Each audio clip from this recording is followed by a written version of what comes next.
Hi hello ಎಲ್ಲರಿಗೂ ನಮಸ್ಕಾರ. Welcome back to Pedanagiri foods. ನಾನು ಗೀತಾ. ಇವತ್ತಿನ ರೆಸಿಪಿ ಒಂದು ಹೊಸ ರೆಸಿಪಿ ಅಂತಲೇ ಹೇಳ್ಬೋದು. ಶಾವಿಗೆಯಲ್ಲಿ ಶಾವಿಗೆ ಪಾಯಸ ಮಾಡಿರ್ತೀರಾ, ಶಾವಿಗೆ ಉಪ್ಪಿಟ್ಟು ಮಾಡಿರ್ತೀರಾ. ಇವತ್ತು ನಾನು ಶಾವಿಗೆನ ಯೂಸ್ ಮಾಡಿಕೊಂಡು ಇನ್ಸ್ಟಂಟ್ ಆಗಿ ಶಾವಿಗೆ ಇಡ್ಲಿನ ತುಂಬ ಸಿಂಪಲ್ ಆಗಿ ಹಾಗೆ ಟೇಸ್ಟಿಯಾಗಿ ಹೇಗೆ ಮಾಡ್ಕೊಳ್ಳೋದು ಅಂತ ನೋಡೋಣ. ಹೊಸದಾಗಿ ಯಾರಾದರೂ ನನ್ನ ಚಾನಲ್ನ ನೋಡ್ತಾ ಇದ್ದೀರಿ ಅಂದರೆ ಈಗಲೇ ಸಬ್ಸ್ಕ್ರೈಬ್ ಮಾಡ್ಕೊಳ್ಳಿ. ಹಾಗೆ ಪಕ್ಕದಲ್ಲಿರೋ ಬೆಲ್ ಬಟನ್ ಕೂಡ ಕ್ಲಿಕ್ ಮಾಡಿ ಹೊಸದಾಗಿ ಬರೋ ವಿಡಿಯೋ ನೋಟಿಫಿಕೇಶನ್ಗೋಸ್ಕರ. ಸೊ ಬನ್ನಿ, ಹಾಗಿದ್ದರೆ ಈ ವಿಡಿಯೋನ ಸ್ಟಾರ್ಟ್ ಮಾಡೋಣ. ಮೊದಲಿಗೆ ನಾನಿಲ್ಲಿ ಗ್ಯಾಸ್ ಮೇಲೆ ಒಂದು ಬಾಣಲೆ ಇಟ್ಕೊಂಡಿದ್ದೀನಿ. ಅದಕ್ಕೆ 2 ಟೇಬಲ್ ಸ್ಪೂನು ಎಣ್ಣೆ ಹಾಕ್ಕೊಂಡೆ. ನಂತರ 1 ಟೀ ಸ್ಪೂನಷ್ಟು ಸಾಸಿವೆ ಎಲ್ಲ ಸಿಡಿದ ಮೇಲೆ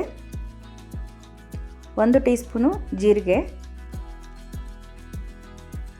ನಂತರ 1 ಟೀ ಸ್ಪೂನು ಕಡಲೆಬೇಳೆ, 1 ಟೀ ಸ್ಪೂನು ಉದ್ದಿನಬೇಳೆ, ಒಂದು 3 ರಿಂದ 4 ಸಣ್ಣದಾಗಿ ಕಟ್ ಮಾಡಿರ್ತಕ್ಕಂಥ ಹಸಿಮೆಣಸಿನ್ಕಾಯಿ, 1 ಟೇಬಲ್ ಸ್ಪೂನು ಸಣ್ಣದಾಗಿ ಕಟ್ ಮಾಡಿರ್ತಕ್ಕಂಥ ಗೋಡಂಬಿನ ಹಾಕ್ಕೊಂಡು ಫ್ರೈ ಮಾಡ್ಕೊಳ್ತಾ ಇದ್ದೀನಿ.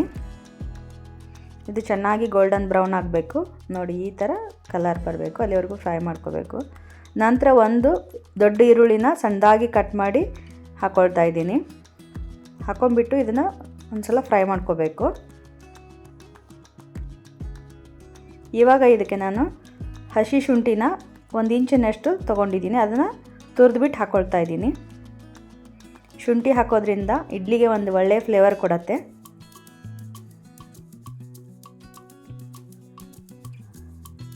ನಂತರ ಸ್ವಲ್ಪ ಕರಿಬೇವಿನ ಸೊಪ್ಪನ್ನು ನಾನು ಸಣ್ಣದಾಗಿ ಕಟ್ ಮಾಡಿ ಹಾಕ್ಕೊಂಡು ಇನ್ನು ಚೆನ್ನಾಗಿ ಸ್ವಲ್ಪ ಹಸಿ ವಾಸನೆ ಹೋಗೋವರೆಗೂ ಫ್ರೈ ಮಾಡ್ಕೋಬೇಕು.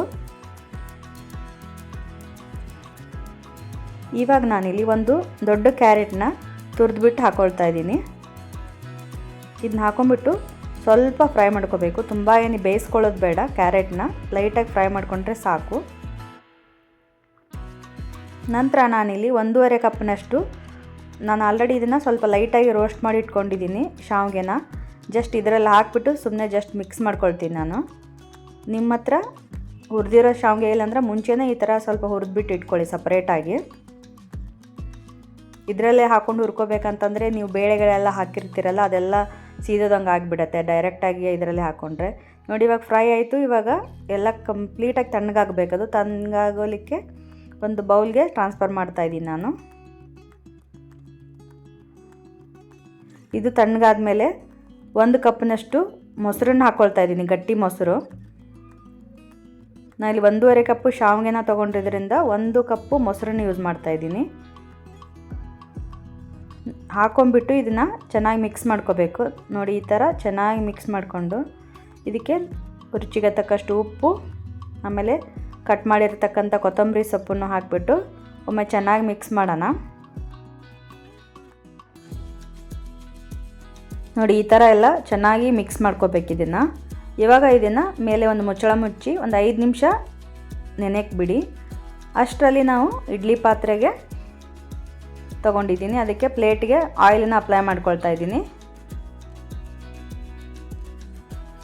ನಂತರ ನೋಡಿ, ಇವಾಗ ಒಂದು 5 ನಿಮಿಷ ಆಗಿದೆ ಅಲ್ವಾ, ಅದು ಶಾವಿಗೆ ಎಲ್ಲ ಸಾಫ್ಟ್ ಆಗಿರುತ್ತೆ.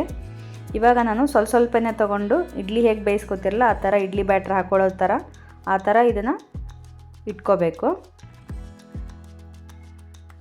ನೋಡಿ, ನಾನು ವಿಡಿಯೋದಲ್ಲಿ ತೋರಿಸ್ತಾ ಇದ್ದೀನಲ್ಲ ಆ ಥರ ನೀವು ಇಡ್ಲಿ ಪಾತ್ರೆಗೆಲ್ಲ ಇಟ್ಕೊಳ್ಳಿ. ಇನ್ನೊಂದು ಪ್ಲೇಟಿಗೆ ನಾನು ಗಾರ್ನಿಷಿಂಗ್ಗೆ ಈ ಥರ ಕ್ಯಾಶ್ಯೂ ಇಟ್ಕೊಂಡ್ಬಿಟ್ಟು ಇಟ್ಕೊಳ್ತಾ ಇದ್ದೀನಿ. ನೋಡೋಕ್ಕೆ ಸ್ವಲ್ಪ ಚೆನ್ನಾಗಿರುತ್ತೆ.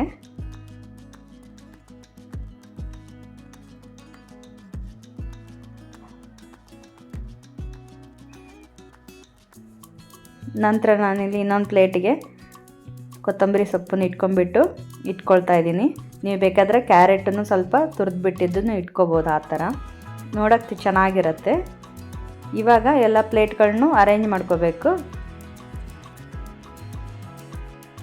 ನೋಡಿ, ಅವು 3 ಹೋಲ್ ಏನಿದಾವಲ್ಲ ಅದು ಇಡ್ಲಿ ಮೇಲೆ ಬರೋ ಥರ ಇಟ್ಕೋಬೇಕು. ಅಂದರೆ ಸ್ಟೀಮ್ ಚೆನ್ನಾಗಾಗತ್ತೆ, ಸಾಫ್ಟಾಗಿ ಇಡ್ಲಿ ಬರುತ್ತೆ. ನಾನು ಒಲೆ ಮೇಲೆ ಆಲ್ರೆಡಿ ಇಡ್ಲಿ ಪಾತ್ರೆಯಲ್ಲಿ ನೀರು ಹಾಕಿಬಿಟ್ಟು ಕುದಿಯೋಕ್ಕಿಟ್ಟಿದ್ದೆ. ನೀರು ಈ ಥರ ಕುದೀತಾ ಇರಬೇಕು. ಆವಾಗ ಇಡ್ಲಿ ಸ್ಟ್ಯಾಂಡನ್ನು ನೀವು ಇಡಬೇಕಾಗತ್ತೆ. ಇದಿಟ್ಬಿಟ್ಟು ಒಂದು 8 ರಿಂದ 10 ನಿಮಿಷ ಬೇಯಿಸ್ಕೋಬೇಕು. ನೋಡಿ, ಇವಾಗ ಚೆನ್ನಾಗಿ ಬೆಂದಿದೆ ಇಡ್ಲಿ. ನೋಡಿ, ಈ ಥರ ಟಚ್ ಮಾಡಿದರೆ ಏನು ಹತ್ತಾ ಇಲ್ಲ. ಸೊ ಇವಾಗ ಚೆನ್ನಾಗೆಲ್ಲ ಇಡ್ಲಿ ಆಗಿದೆ. ಇವಾಗ ಇದನ್ನು ಪ್ಲೇಟ್ನೆಲ್ಲ ಈ ಥರ ತೆಗೆದಿಟ್ಬಿಡ್ಬೇಕು. ತುಂಬ ಬಿಸಿ ಇರುತ್ತಲ್ವ ಇಡ್ಲಿ, ಸ್ವಲ್ಪ ತಣ್ಣಗಾಗಬೇಕು.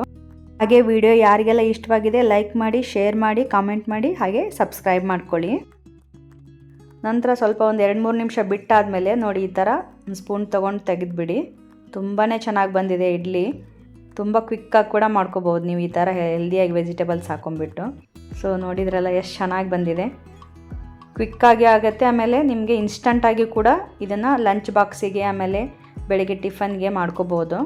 ಬೇಳೆ ನೆನೆಸೋದು, ರುಬ್ಬಬೇಕು, ಆಮೇಲೆ ಫರ್ಮೆಂಟೇಷನ್ ಮಾಡಬೇಕು ಅನ್ನೋ ಟೆನ್ಷನ್ ಇರಲ್ಲ.